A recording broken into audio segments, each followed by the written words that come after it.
What is happening, sports bettors? Welcome to a new week. Welcome to the Guys and Bets podcast. Andrew Avery, your host, here with Chris Abbott. Chris, how is it going? Tell me about your weekend. Well, it's going great. Hello to all you podcast consumers out there. So, what do you call them? A listener, a watcher? A consumer. They're consuming the content, hopefully. They're not buying it, though, so they're consuming it, but not that definition of consumer. Right. Right? I think that's correct. Yeah. In podcast ingesters. Yeah, I'll go with that. All right. So thanks to all the ingesters out there. Moving right along. My weekend was really, really good, actually. Friday night I had an okay betting night. Yeah. Saturday was really good. No, Saturday was good, and then yesterday was really, really good. Yeah. Now you and I were talking in the morning yesterday, and I started very slowly. Well, so this is a rundown of messaging that Chris and I did. Uh-oh. I didn't know this was public consumption. So we were talking about, we both took Atletico Madrid in Spain on the money line. Good value for them at home. Diego Godin's last game at home. They're against Sevilla, even money. And so I chimed in after the game. I was like, expletive, that ruins an otherwise solid day about the Madrid game. Now I have money tied up in a expletive Mexican League game tonight. This is getting dark. And then Chris says, tell me about it. My whole slate is in jeopardy. Then I look at your Twitter account later in the day. Nothing but green check marks. Yeah, things changed in a hurry. I think I started like 1 and 3, and then everything hit. Yeah. Like you name it. I hit 3 bets on Boston-Carolina game 2. I had Boston in regulation. I had Boston over 3 team total. And I had over 1.5 goals first period. So, yeah, I was up like 3.5 units on that game alone. Well, so, sometimes the gambler smiles on you and sometimes he takes it back. Sometimes he smites ye. But yeah, when it rains, it pours. So a good day yesterday. One bet I know you placed that you didn't hit was the Raptors team total over 108. But we got to start there. Kawhi Leonard, the first Game 7 buzzer beater in NBA history. Yeah. That's surprising. I know, right? I couldn't believe that. Yeah, I saw that on the interwebs earlier, and I was like, wait a minute. So then I watched every Game 7 video to see if there was a buzzer beater. Every single one? No. You fact-checked the internet? Fact-checked the internet. But yeah, crazy. So he hits one. It doesn't look like it's going in. It rattles around the rim and then drops to push the Raptors through. Biggest moment in Raps history, do you think? Yeah, I mean, I guess it really, really is. Like, it was huge. I mean, the Toronto media is very hyperbolic at the best of times. Yeah. So today, this is Monday as we're recording this, it's been a little bit much. But when you look at the Raptors and all the near misses that they've had, I mean, you can't not think about that Vince Carter Game 7 shot that didn't go in. Yeah. And this one, honestly, like watching it live, it hit the rim, bounces up, and I'm like, oh, they were that close again. Then bounce, roll. I guess it was finally their time. Yeah. So you got to give it to them. You got to give it to Kawhi. But people forget that the Raptors held the Sixers to legitimately like 6 points in the first 7 or 8 minutes, and they should have been up by 20, but they weren't. Yeah, not a great game as a whole. No. In terms of 48 minutes of basketball. And, you talked about my team total. It wasn't even close. Yeah, not even close. Even though, I mean, if I was going to play that, I'd be happy taking over 108, Game 7 at home. And that was my thinking on it, in that the Raptors have been good at home. Their bench players have been much better at home than on the road. I was looking at the full game under, which was at like 210. Yeah. Because I know that they're so stingy on defense. I thought Toronto was going to win. Yeah. So then I was looking at, how do I get good value out of this? Because the spread was a little high. Turns out the Sixers covered. And I said, okay, Raptors team total. 1 of 2 things happen. It's a back and forth game. They get there. Or they blow them out. They get there. Not in my wildest dreams did I see like a 31-point combined first quarter or whatever it was. No kidding. So, but luckily for me, last minute before the game started, I hedged with under 210.5 or whatever it was. So I lost a little bit on the juice on that, but overall it was okay. I looked at the Raptors in-game at plus 120, but I couldn't pull the trigger because I didn't have the faith. Yeah, well, save for Kawhi, and I don't know. Ibaka had some nice spots. Lowry had some nice spots. But, like, Pascal just wasn't around. Gasol doesn't offer them anything on offense. Like, Kawhi had, 41 points? Yeah, I don't know. I'm not even sure. It was a monstrous effort from him, and, of course, capped by the buzzer beater. But, I mean, I was going to talk about their depth, but we'll talk about that when we look at NBA series prices, which we will address here. Elsewhere on the show, we're going to talk a little MLB. You got some stuff you want to touch on. NHL, Stanley Cup stuff, both East and West finals, game 2 in the West tonight, but the Bruins having their way with the Canes. Going to talk Champions League final, Europa League final. My initial thoughts, those games still a couple weeks away. Get into a little PGA Championship. We'll relay Johnny Oddshark's pick that he made on the Monday episode of Guys and Bets, noon Eastern on YouTube. For those of you that don't watch, you have to because I said so. I want to talk a little bit about good betting opportunities in the championship playoff for the right to be promoted to the Premier League. A couple good things when I was looking at the board there, so I just want to pass that forward to the folks at home. And a little F1, Spanish Grand Prix in the rearview mirror. And, of course, looking ahead to Monaco, the crown jewel of the F1 season, and a little Game of Thrones at the bottom as well. But let's go back to hoops here. Series prices. We've got the Western Conference, Portland Trail Blazers, Golden State Warriors. Let's start here.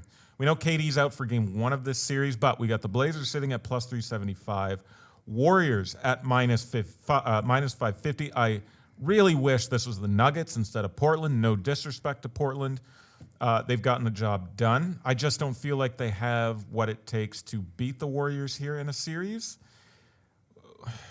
McCollum, a heroic effort in Game 7, but when you shoot 2 for 19 like the Nuggets did in Game 7, you're going to lose to anybody. Yeah. And the Blazers were lucky to eke that one out, despite McCollum's really, really strong performance. But is there any hope in hell that the Blazers get to the final? The Blazers actually played pretty well against the Warriors this year. Talk to me. They lost the first meeting by 28.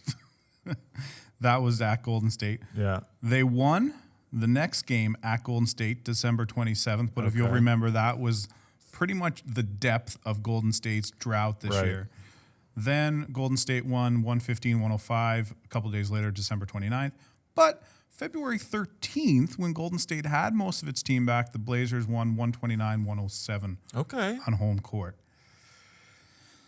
No, they're not going to win this series, I don't think. I mean, the game that the Warriors played in Game 6 against Houston, that everyone had all but written them off. They were 6-point dogs, 7-point dogs. Yep. And that speaks somewhat to Houston too, but that's a rant. Nick Kostos went on that rant the Monday morning, so go back and find his Monday morning cash out. Not good for the Rockets. So I see what I see here in that series is that Portland will steal a game, maybe 2, if their shooting is unbelievable, but Golden State wins. So from a series price perspective, I would hope Portland wins Game 1 and then maybe get a better price on the Warriors. Yeah. We'll get to Game 1 here in a second. But Damian Lillard, 3 of 17 in Game 7, 2 of 9 from 3, 13 points. Did have 10 boards and 8 assists. But if not for CJ McCollum, 37 points, 17 of 29, just three 3-point attempts, 1 of 3 from downtown. But the Golden State Warriors aren't going to shoot 2 of 19 from 3-point. No. That is not going to happen. Steph, 33 points in the second half in that clinching game, I think, against the Rockets. But Lillard in this series against the Nuggets, 13 points in the last game, 22 in Game 5, 14 in Game 2. He did have 39 in Game 1 and 32 in Game 6, but for this guy that was so money against OKC, he really, really needs to step up. Still, I hate to say it, but it's going to be the Warriors again, and they will meet the winner of course, the Raptors and the Bucks. Now, the Bucks minus 300 here. The Raps plus 250. Will you, Chris Abbott, take a shot on the Raps at plus 250? Or should we just sit here if you want to sit at home with series price tickets, do just parlay the Dubs and the Bucks in series price markets here. What would that give you? That would give you almost half a unit. A little more than half a unit, sorry. Yeah. I mean, that's what's going to happen. So you might as well. I think for the Toronto-Milwaukee series, I'm really excited about Game 3 in Toronto. Yeah, that's going to be the big one. Because I think there's going to be a huge opportunity to make money on the Bucks there. I think they'll be, if not a pick 'em, it'll be maybe Toronto a slight favorite, depending on how games 1 and 2 go. But sure, we've seen the home team is generally the favorite in every single game through these NBA playoffs. Yeah. Even the Bucks were a dog in Boston, and I was like, give it to me, and I won on the money line. Yeah. So I'm actually waiting for that spot. So what happens? What happens if the Raps and the Blazers win Game 1? Is that the best opportunity to jump on those series prices? I would say most definitely. I don't think Toronto has an answer for Giannis. Eric Gordon's played well.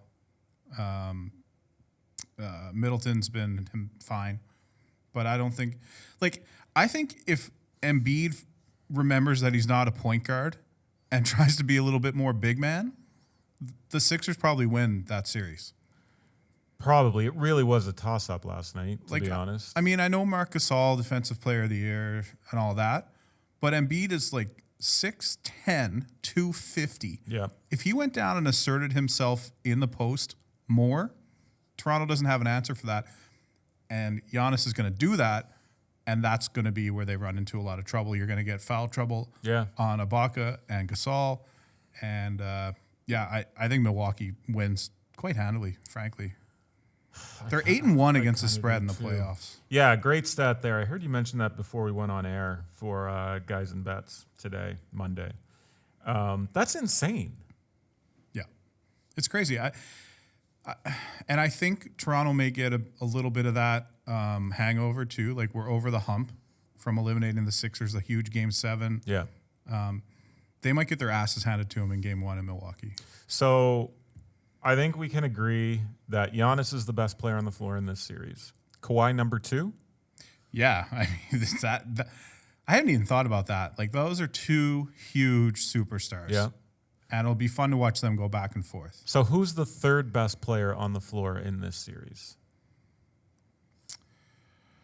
Again, it depends on the day. We had this conversation last series with the Sixers probably having the next 3 guys, right?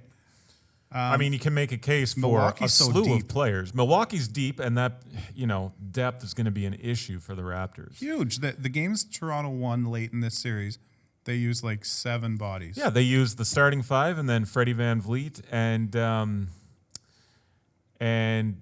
Ibaka, of course, off the bench. Yeah, that's it. And I like Fred Van Vliet as a fan. Yeah, but he's not elite.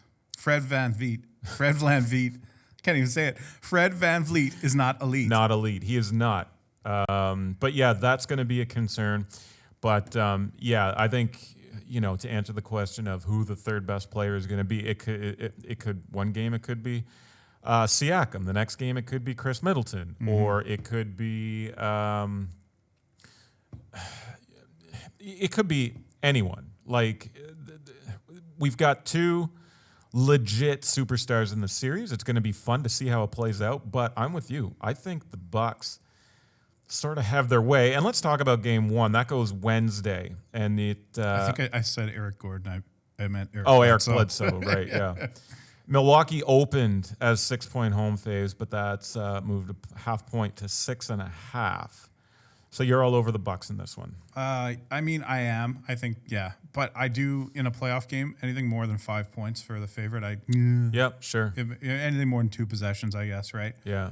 It makes me wonder because a playoff game can be tight. But Milwaukee, in the games I watched Milwaukee play against Toronto this year, even though the games were close, and I think Toronto might have won a game or 2, Milwaukee still was dominant. Mm-hmm. And I just don't see a way that it happens. I mean, they've got Mirotic coming off the bench. Yep. Malcolm Brogdon's. They're just so much depth for Milwaukee. Yeah. And they have the coaching advantage, I think. And they've got Budenholzer over Nick Nurse. Come on. This is playoff stats. You got 1, 2, 3, 4, 5, 6, 7, 8, 9, 10 guys on the Bucks are playing more than 15 minutes a game. Yeah. There's your advantage right there. Huge mismatch. And yeah, I don't know, if I was to make a series price bet, or exact series bet, Bucks in 6? I don't know if it goes that far. Yeah, maybe you're right. I just don't see it. I've loved Milwaukee all year, and I think that because they play in Wisconsin, they don't get as much attention as they should. Yeah. Flyover state And small market. I don't know. They were the best spread bet in the league all year, And then 8-1. and they're the best spread bet in the playoffs. So when is somebody going to give them some credit? When they're in the NBA Finals against the Golden State Warriors. And then everyone's going to be shocked that right, they I know. compete. Yeah, But, exactly. Yeah. And conference finals do start tonight when you're listening to this podcast on a Tuesday with the Warriors as it varies, but 7.5 at some books, 8 at others. 7.5, 8-point favorites at home against the Portland Trailblazers. Now, you got my attention with that number. Okay. You've got my attention with that number for Portland. Okay.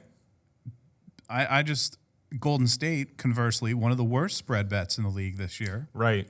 Yeah. And Portland were one of the best. Now, they were better on home court. But the way that Portland has scratched and clawed their way through these playoffs so far, they're not losing many games by double digits. No, they aren't. It's a good point. And do you think we have a case of the old Ewing theory here? I mean, we're only one game down with the Warriors without Kevin Durant, and they won as 7-point dogs straight up. And I think everybody and their mother was on Houston in that game. Mm-hmm. But yet here we are. Steph goes off for 33 in the second half.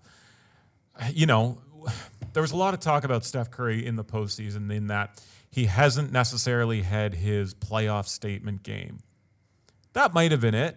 That's a big one. 33 points in the second half, dragging Golden State to the finish line to close out Houston without KD, who's been by far their best player in the playoffs. But the Golden State Warriors without Kevin Durant are still pretty good. Still good. And they played a lot without guys out of the lineup this year. Yeah, they did. And there is an argument to be made that when he's out of the lineup, they're able to use more of their weapons. Right. And I think we saw some of that. I mean, Steph Curry was held off the score sheet, and they were still in the game after the first half against Houston. Yeah. So, Klay Thompson picks up the slack. Iguodala, I mean, they interviewed the guys from the Rockets after the game, and they're like, well, you always say don't let their best players beat you. And then Andre Iguodala goes off. Yeah. So, you feel for them in one regard there, but I don't have any feeling for the Rockets. I mean, it was handed to them on a silver platter. Totally was. Couldn't ask for anything more. But yeah, I think with Durant out, it gives you a different look from the from the Warriors. And that look is pretty good. If Durant's in the lineup for game one, which he isn't, we know that he's going to miss game one per Twitter. But anyway, if Durant's in the lineup, what's the spread? Well, it can't be much bigger than it is now. Right? That's my thought. But I mean, Durant, the player that he is, the playoffs that he's having, is he worth 4 points to the spread? Should this be like 12? I think somewhere we saw it jumped 3.5 points when he was ruled out of Game 6 against Houston. 3.5. Okay. Yeah. So is he worth another half point on the floor or on home court? So, to say that the Warriors would be 10-point favorites against the Blazers in a conference final, I think you get a lot of Portland action there. That's for sure. I think Kris and I like a Bucks-Warriors matchup.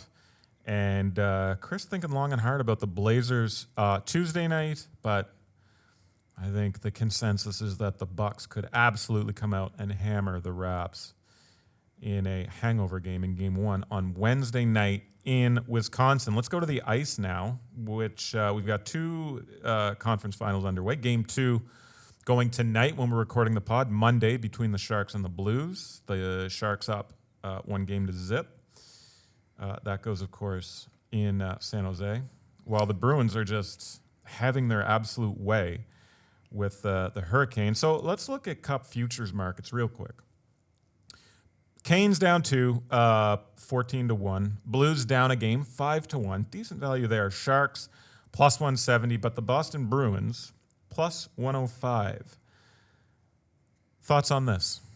Gonna give myself a little Barry Horowitz pat on the back for our old Do school it. wrestling fans.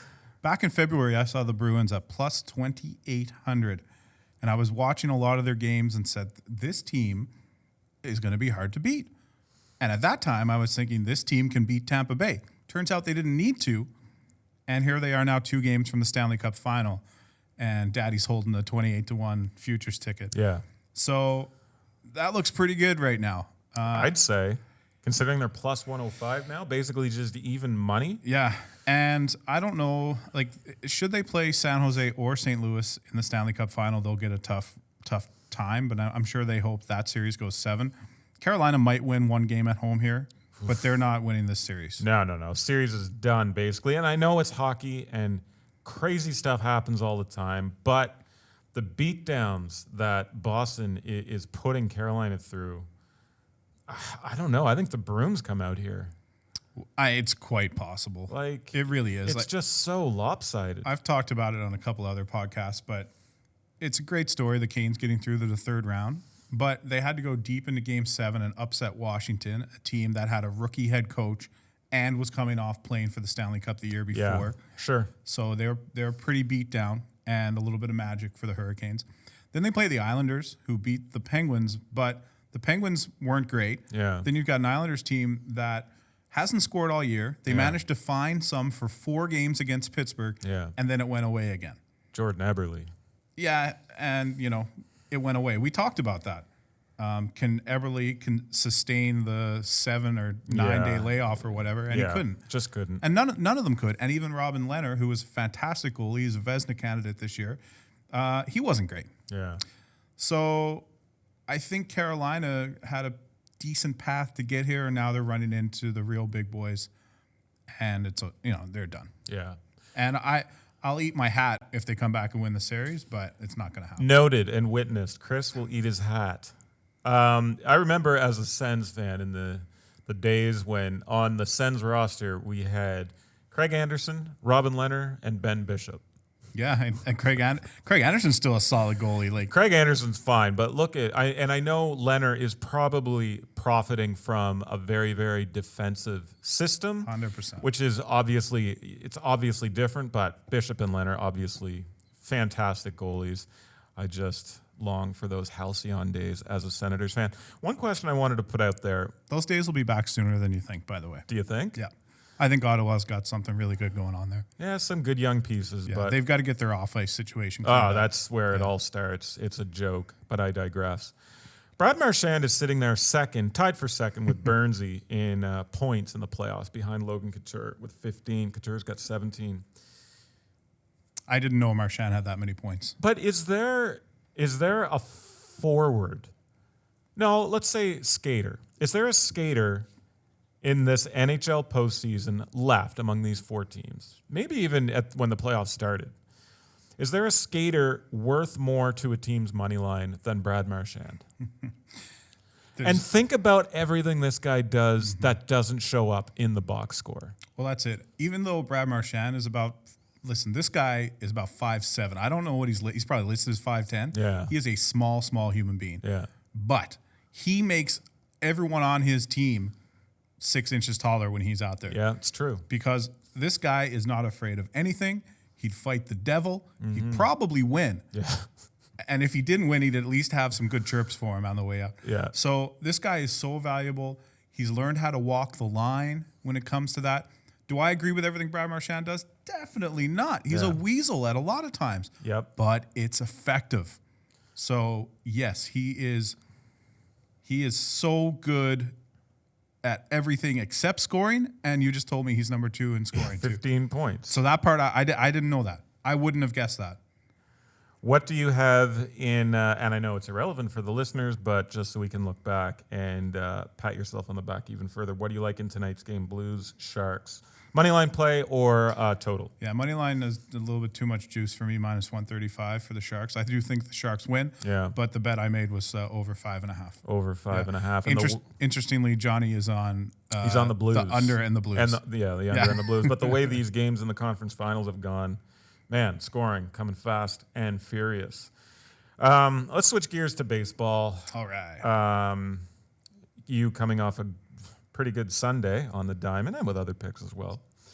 But Twitter user at Real Kris Fink. Who's the fake Kris Fink? Is there a fake Kris Fink out there? I don't know, but clearly the real Kris Fink has run into this already. So I don't know if he had to report him to Twitter or not. But he tweeted at us and wants baseball now. Kris, if you only watch or listen to the pod, make sure you tune into the Guys at Bet show every day on our YouTube channel at noon Eastern, because Kris has MLB plays every day. But Kris, I want to ask you, is this, as a heavy baseball bettor, is there any advice you can break down for the listeners? I mean, look, NBA and NHL are wrapping up here. We're in conference finals. And baseball is going to be the sole focus for a lot of folks out there. Yeah. Dog days of summer are going to be here very, very quickly. What are you doing now with your MLB capping or your baseball betting that you can sort of bestow to the folks at home? Well, what am I doing now? I am now starting to look at season segments instead of from the beginning of the season. Okay. So up until a couple of weeks ago, it was where are guys at since opening day. Now I think we're about 6 weeks in. So I'm kind of lopping off the first 2.5, 3 weeks of the season, and I'm looking more at the last 3 weeks to a month. Okay. That's been beneficial. Also, you have to be cognizant of the weather, especially in this time of year, especially in the Northeast. Yeah. We're seeing a lot of rainouts. We're seeing a lot of bad weather games, even in Chicago, which is central. Heading to the Midwest, we saw a really damp, gross series between them and the Brewers this weekend. Very low scoring. It's actually like watching the playoffs. I thoroughly enjoyed it. And I'm a big Milwaukee Brewers guy. Mm-hmm. I think this team, they play the game. Their fundamentals are so good. So that's something else I'm looking at, is teams that are fundamentally good. And unfortunately, there's no way to really look at a number to figure that out. You have to watch a lot of games. Yeah. And I have an MLB TV subscription, so that helps. Yeah. But like a team like the Seattle Mariners, I watch them make error after error in the field, and that not only does that matter to the money line bets, but if you're playing like first five or totals, if a team is inconsistent that way, it can crush you. Yeah. So I look at a team like the Brewers. I know what I'm getting. I'm getting decent starting pitching out of most guys. Yeah. I know Christian Yelich is getting a hit every day. I know Travis Shaw's Ryan Braun's getting a hit. Mike Moustakas is getting a hit. So if the Brewers are trotting out their full lineup, you get a decent price. Love it. I like the St. Louis Cardinals. So I'm looking at teams also like the Cards, who have a lot of new faces this year, who maybe didn't start as strongly as they wanted, much like the Boston Red Sox, but they know that they're in it for the long haul. So teams like St. Louis, like Boston, that are kind of rounding into form, and you're able to get some decent prices, say, and the Yankees too. So, those are some of the things I'm looking at. Recency and teams that maybe were, I won't say overvalued, but considered a top contender at the beginning of the year, who maybe didn't start as strongly. Yep. So, again, Milwaukee's in that category as well. And then the other thing is I'm finding teams that just aren't very good. Toronto Blue Jays, Miami Marlins. Those are the two that jump out to me right now. These are teams that if you can get a good price against them at any time, For sure. take it. Yep. Because they're both going to lose handy on 100 games this year. Seattle Mariners leading over-under 29-11-3. Yeah, As because we they got sit guys here on dropping Monday. the ball in the field, Exactly. but then they've got their top 5 hitters can crush it. Can mash it, yeah. And then the opposite of that, the old Cincinnati Reds, 14-26-1. So a hot under bet right there. So listeners, Kris makes at least 3 MLB picks every day, noon Eastern on YouTube on the Guys and Bets show. And of course, he's super active on Twitter at Kris Oddshark. I will say today, because there was only like 6 games on the schedule. Yeah, late schedule. I did have to force it a little bit, and I don't like that. So don't force your bets. You don't have to bet. I think that's important. As much as we all want to bet. Yeah, that's my problem. You don't have to bet. And, today I don't feel as strongly about my picks as I would on, say, a Saturday or Sunday where there's 15 games going on. So I think also don't bet for the sake of betting. Always take a step back and say, okay, do I like this? Do I like it enough to put money on it? Yeah. And then proceed. Yeah. Another Twitter user, Brandon Chrisman, at Brandon Chrisman on Twitter, was asking for my thoughts on Champions League and Europa League. So I'm going to dig into these a little bit. Now we're still a couple of weeks away. Champions League final June 1st. Europa League, I believe, the 29th of May. So I'll start with Champions League. In the Champions League, it's all England in both games, but Champions League, we got Tottenham, Liverpool. 3-way money line stacks up like so. Tottenham plus 275, Liverpool even money, draw plus 250, totals 2.5.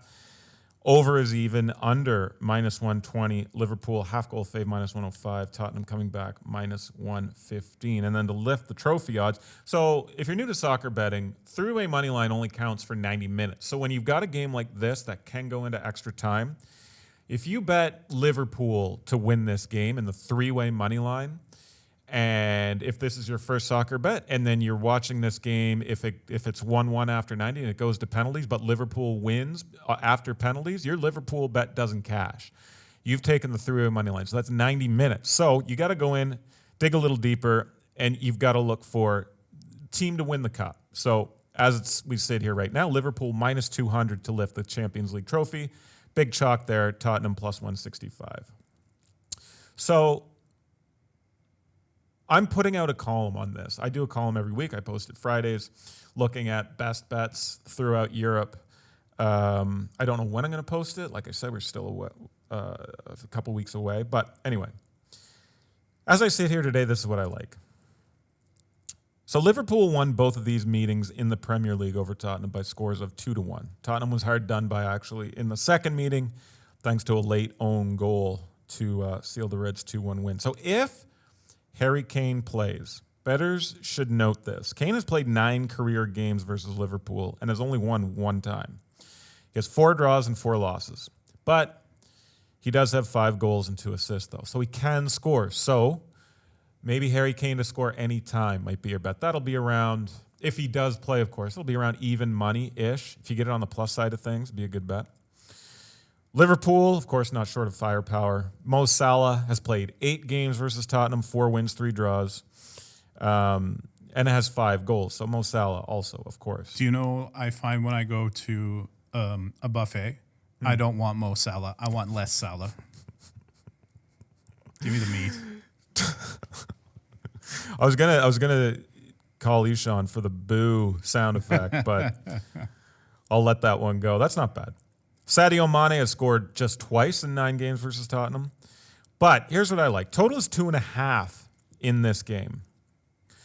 Previous 2 Champions League finals both featured over that number. And the last 4 meetings between Tottenham and Liverpool all finished over that number.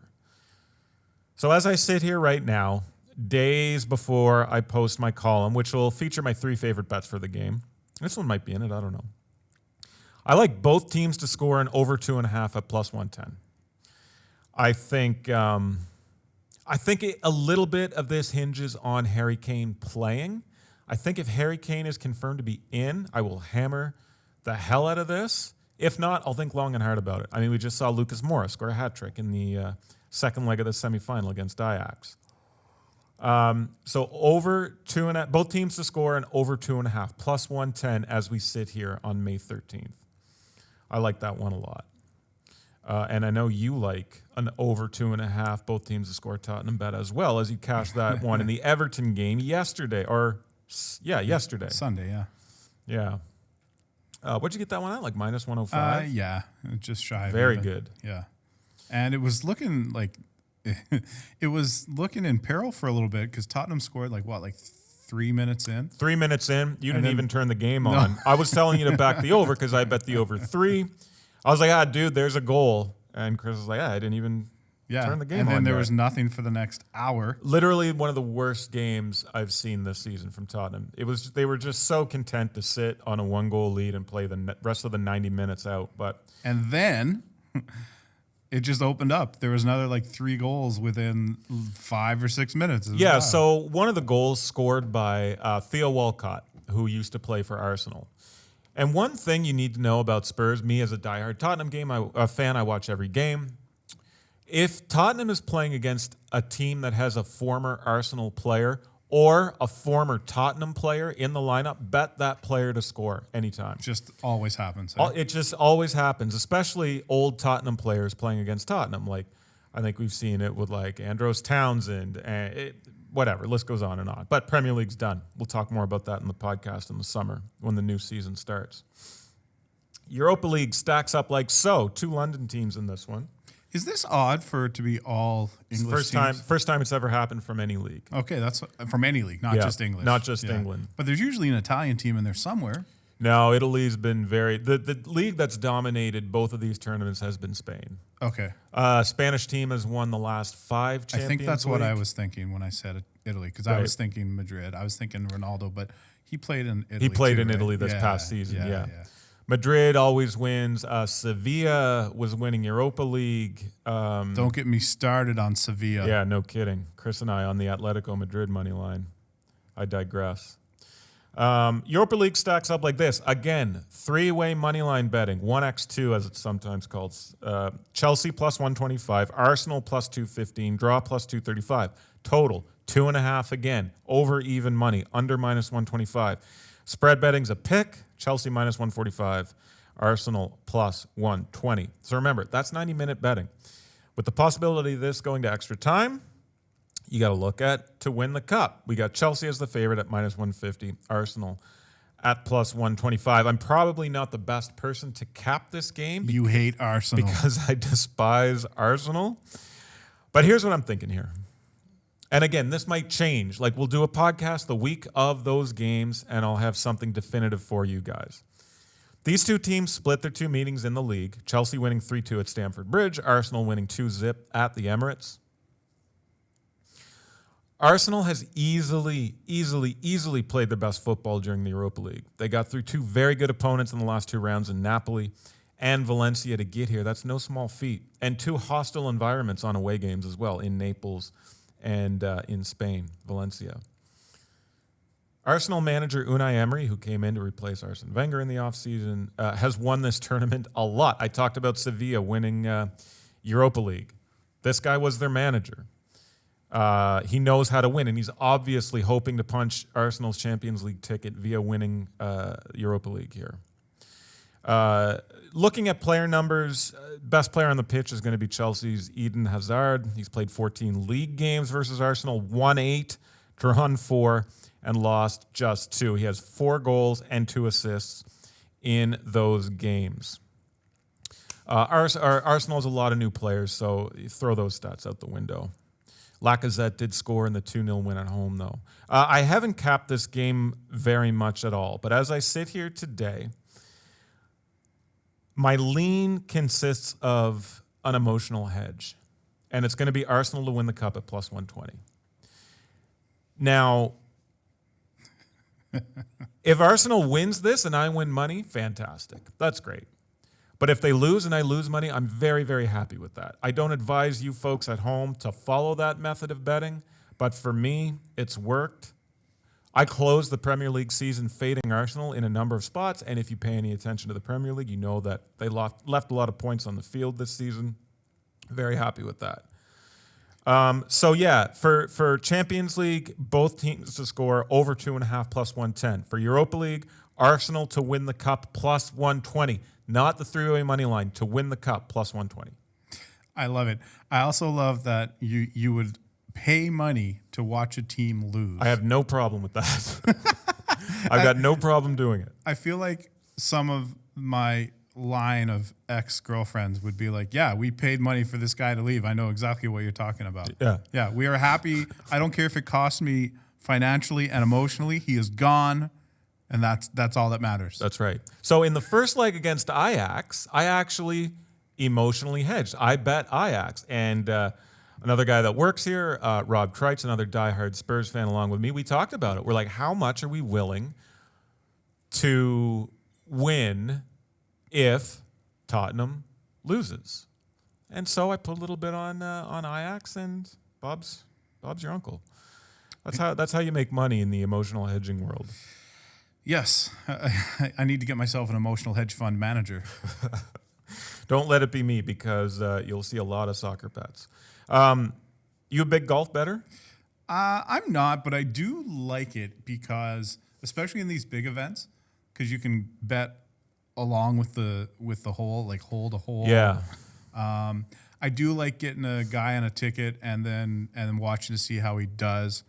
But I'd be lying if I told you that I know what would make a good bet coming up at the I know Brooks Koepka, Dustin Johnson, Rory McIlroy probably, and then I've got a soft spot for Sergio Garcia. Yeah. So I like to put money on him just in case. But So- that's not informed golf betting whatsoever. Yeah, and at Brandon Chrisman again on Twitter was asking about PGA Championship. And Brandon, if you're looking for golf betting, I'd recommend Johnny Odchak. I know he was watching the show on YouTube, and thank you all, not just Brandon, but thanks to all of you that tune in for the show. So I'm going to relay Johnny's pick from the Monday show episode of Guys and Bets. His first pick, and I know he's going to have one for Tuesday as well. Brooks Koepka 11-1 was Johnny's first pick. I don't know what he's going to have tomorrow, obviously, but that's his first bet. It's at Bethpage Black for anybody that's on nodding terms with courses on the tour. First time in PGA Championship, but interestingly, Tiger won a U.S. Open here back in 2002. So will you be putting a little sprinkle on Tiger Woods? Negative. How come? I don't think he's going to win a second major in a row. It'd be amazing. There's been so many good sports stories this year, especially for me. Again, not to beat a dead horse, but as a Tottenham fan, watching them come back from Ajax. But Tiger Woods winning the Masters was Great. thrilling television for me. That Sunday at Augusta. Yeah, I couldn't turn away, and I'm not a huge golf fan. And I think I was in the same boat as a lot of people. I heard Tiger was in contention on Sunday. I flipped it on to see how he was doing. Yeah. He stayed in contention, and then that was the rest of my day. Yeah. You know. Also, for golf, check out Stephen Campbell over at the website. Stephen Campbell and Ian McMillan as well. Yes, Ian's got a video coming out. I think he just shot it, or it might even be out now. I think he's Ian Mac OS. Yeah, but Ian spelled the dumb way, says Chris with a K. It's Ian IAIN, the Scottish way. I-A-I-N, yeah. Right? Ian Mac OS, IAIN, Mac OS for Oddshark. Yeah, another guy though. Every tournament, every day of the tournament, guys tweeting out golf plays. Oh, and he might as well be out there on the course with the players. Like this guy, I've never seen anyone so invested in golf. He's got like 5 screens set up at his desk. Oh yeah, I look over. I just sit directly behind Ian, and he's always got it going on. So yeah, Brandon, if you're listening, give those guys a follow and tune in on the Tuesday show, Guys and Bets, for Johnny's second pick.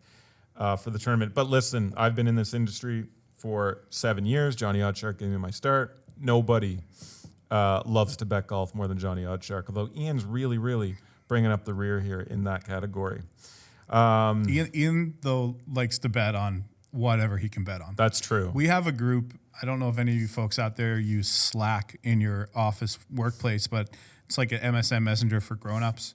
And we've got a group here called Afternoon Sweats, where if there's anything that we can gamble on during the day while we're at Oddshark HQ, we share it around, and yeah. It's everything you could imagine. Like we've got TVs throughout the office, and in the afternoon, especially with baseball, but now golf, Johnny Oddshark will throw curling on, et cetera, et cetera, et cetera. There's so much emotion flying through the office with guys hanging onto a sweat or chirping about a win. Anyway.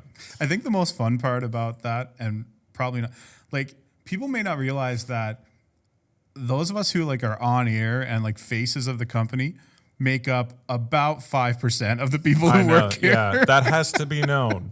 We are the tip of the iceberg. There's so many people here that work for Oddshark that They must help think us do our jobs and make the site look good and all this other stuff that I don't even know about. But yeah, they must think we're insane. And we probably do you think they go home after work like the guy these couldn't get anything done today? Effing guys yelling and some stupid baseball game was on. I guarantee it. They've got us partitioned pretty good away from. I think Alec, one of our producers, calls it Gen Pop, the general population. That's right. Yeah. But yes. But while we're on the topic, I do want to send a thank you to all the people who work here. Absolutely, like 100 people. 100 people that keep us up and running every day. Yeah. It's not just the people you see on YouTube or listen to on podcasts or whoever. There's a whole team here, and everyone does a bang up job here to make things run smoothly. One more soccer bet I wanted to get out there. So Premier League's top league in England. The next league down is called the Championship. And every year, the top 2 teams in the Championship get automatic promotion to the Premier League.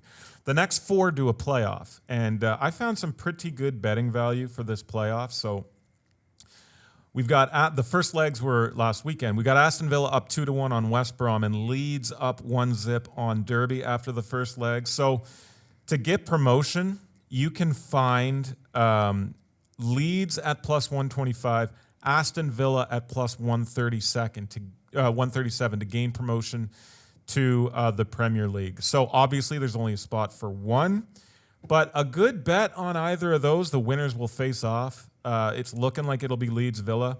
So pretty good bet now before the second leg. Leeds, when I started watching the Premier League, Leeds was always in the league and sort of a staple. It sucks that they've been away from the Premier League for so long. I think I'm going to hitch my wagon to Leeds at plus 125, but Villa, good value as well there at plus 137. Now, sticking in Europe, if you listen to last week's podcast, Kris and I talked a little bit about Formula One. That was days before the Spanish Grand Prix. Tough to sort of cap when you're talking about it before the practice sessions and especially qualifying. But one thing we did say, there's no point in betting anyone other than Mercedes drivers, Lewis Hamilton and Valtteri Bottas. Bottas goes ahead and puts together a record lap in qualifying to get the pole, but it's Lewis Hamilton who wins. So another 1, 2 for Mercedes. Next race, as I said at the top, Monaco Grand Prix, the crown jewel of Formula One. It's honestly one of the more boring races. There's not a lot of overtaking opportunities, so look for the front of the grid if you're going to bet come Saturday or Sunday. We'll talk about Monaco next week a little bit, I'm sure. But right now, you can get Valtteri Bottas plus 275 to win the championship with Hamilton minus 250.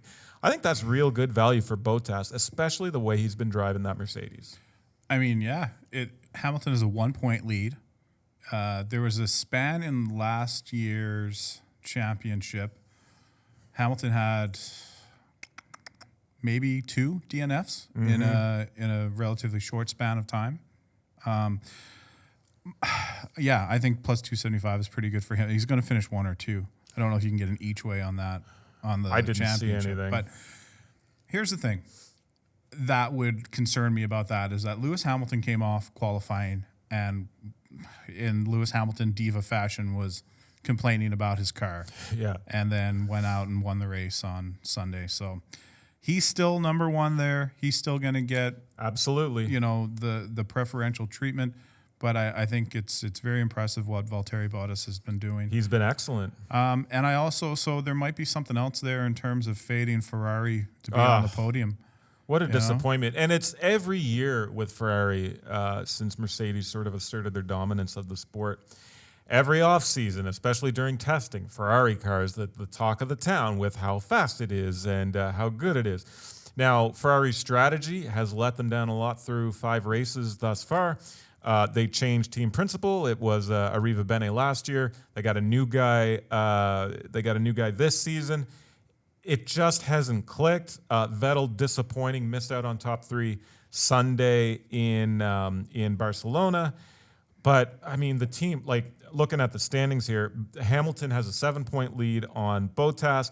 Max Verstappen is third with 66. So I was just going to say, like, Max Verstappen is probably real sneaky to finish on the podium bet. Yes. We talked about this on the last podcast, finding good betting spots for F1. And there can be a lot, but you have a short window to bet on these because it's usually, hours after qualifying and before lights out on race day. But finding a bet like that, like Verstappen to finish in a podium place, even with guys like, not every race, but a guy like Kevin Magnussen, those Haas cars are running pretty solid this year. And K-Mags is sitting there on 14 points thus far. He's 7th in the standings. Gasly, Leclerc, they're getting the job done, but they're on big teams. Quote, I'm air quoting, big teams. Vettel has to be disappointed.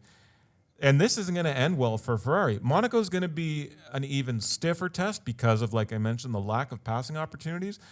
But lock in Mercedes 1-2 right now. Yeah, and something I would do because of the lack of success that Sebastian Vettel's had so far is keep an eye out for tracks where he's traditionally had success, and you may get a good price on him. Yeah, in a race this year, even though he hasn't been great this year, but in previous years where he was, a pole sitter or finished 1-2 on a course, because some drivers just drive better on different tracks. it's true. It's very true. And you'll see throughout the season, there's tracks that Lewis doesn't particularly drive well at, and tracks that Vettel will drive well at. I think Verstappen's had good success in Brazil, for example, and so on and so forth. But fun sport to watch, fun sport to bet. And again, we talked about the Netflix series, but that certainly propelled it into a better position. It's gotten pretty good ratings. It just sucks that Mercedes is absolutely dominant once again. Last thing I want to talk about here on the podcast is Game of Thrones here, Chris. So we had the Starbucks Cup last week. Yeah, that was fun. And then I still haven't seen an episode. But last night we have Aaron Rodgers. Okay, so I didn't see this. I didn't see Aaron Rodgers. There's so many people. So, a white guy with a beard would have blended in pretty well in the show. So I didn't know Rodgers in there. I'll have to go back and see it. But we've seen a fair amount of this through the last series is people getting cameos. And I'm just checking there now. You talked about Ed Sheeran, I think. Who else? There was a former director of the CIA was in there. Really? Yeah. I don't know the guy's name. I'm sure he got fired. But, he knows the casting director. And he was like, if there's ever a chance to be an extra. And, he came by and got some soup or something on an episode. Gruel, I guess. What would it have been back then? I'm not sure. Would they call it? Is it only gruel in prison? It's a good question. I mean, I've not been to prison, so I haven't been in years. They might have changed the menu. Trying to get that off my record. Yeah, that's right. I'm not sure. Gruel still works, though. But what I want to ask you about, as somebody who watches the show, you cover it for oddshark.com. It's honestly one of the most visited pages on our site. It does so well. But odds to be ruling Westeros. So, sidebar, spoiler alerts, obviously. So I'll give you time to shut everything down here if you don't want to stick around. All right. But odds to be ruling Westeros at the end of Game of Thrones Season 8. Updated odds read like so. Bran Stark plus 150, Sansa plus 250, Jon Snow 5-1, Gendry 6-1, Daenerys 9-1, Tyrion 9-1, Jon and Daenerys' child 15-1, Arya 22-1, Baelish 25-1, Samwell 25-1, on and on and on. What's your pick? I put a bet in on Sansa before the season started at 5-1, and now that she's at 2.5, I really like that. But it seems to be that it's going to be Bran. That seems plus to be the consensus, and I'm sure somebody knows out there by now. So, whatever. We talked about it last week. I don't think they're going to be able to wrap up all the loose ends. In episode 5, which was just a couple of days ago, as you're listening to this, they killed off a number of characters. I won't ruin it for you. You haven't seen it yet, so I won't say who. But Yeah, I think I think Daenerys is going to kill Tyrion in the final episode. He kind of submarined her last night. I think Daenerys is going to get killed. I think their dragons are going to get killed. So there's not going to be a whole lot of people left. And we did not see Bran or Sansa in the episode last night. And as this series has gone, they kind of try to get you to forget about people, and then they show up later. Right. So one of those two would be my pick. Yeah. Any other betting spots that folks should look for before the finale? Well, there's not. I just checked. There's no updated lines because a lot of them were like death pools. Right. Or will this happen or won't this happen? Yeah. So we already know a lot of those prop bets they've already been settled. So I'm expecting more out later today or tomorrow. So I will have an updated page people can check for on the website. I'd say definitely by the end of Tuesday there should be something else up, and I'll be doing a video that'll drop on Thursday with my favorite picks for the week. Excellent. Be sure to check for that on the YouTube channel, and of course Chris is writing on Game of Thrones on oddshark.com or via his Twitter at Chris Oddshark. I am Andrew Avery at Chalk_Ninja. Thank you so much for listening. We appreciate all of you who go out there and download the pod, subscribe to the pod, tell your friends about the pod. If you haven't, like I've said ad nauseum, sorry for being parroting myself the whole episode. There's no promotion like self-promotion. That's right. Guys and Bets, noon Eastern every day on the YouTube channel. Make sure you subscribe to that and set the little notifications on so you don't miss anything from Oddshark on YouTube. Thanks for listening. We'll catch you on the pod next week.